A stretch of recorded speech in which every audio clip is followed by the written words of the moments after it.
പിറക്കുവാൻ ഉണ്ണി നീ വായു, ബേഥലേം മഞ്ഞള പോലെ ശാന്തിയും സൗഖ്യവും തായു.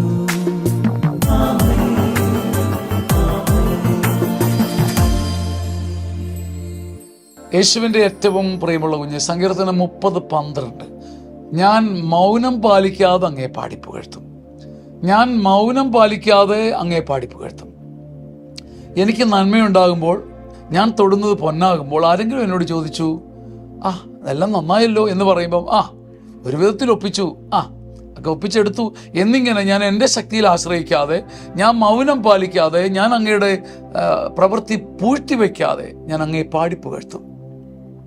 നമ്മുടെ ജീവിതത്തിൻ്റെ പരാജയങ്ങൾ ഒന്ന്, ദൈവം ചെയ്ത നന്മകളെ നമ്മൾ മൗനം കൊണ്ട് പൂഴ്ത്തി വെച്ച് കളയും.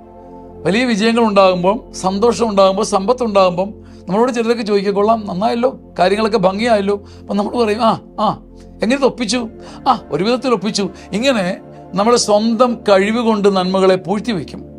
ഞാൻ മൗനം പാലിക്കാതെ അങ്ങേ പാടിപ്പുകഴ്ത്തും.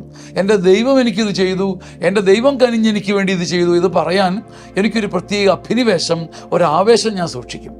ഞാൻ മൗനം പാലിക്കാതെ അങ്ങേ പാടിപ്പുകഴ്ത്തും. മൗനം പാലിക്കാതെ പാടിപ്പുകഴ്ത്തുമ്പം സ്വർഗം മുഴുവൻ താഴെ വന്ന് നമ്മുടെ ഹൃദയത്തോട് ഒട്ടി നിൽക്കും. ഒരു പുതിയ കരുത്ത് നാം അനുഭവിക്കും. ആമേൻ.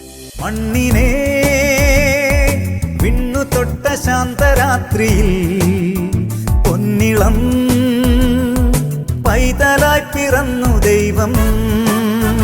താരിളം കുഞ്ഞു തെന്നൽ വീശി ചാമരം പൂമരം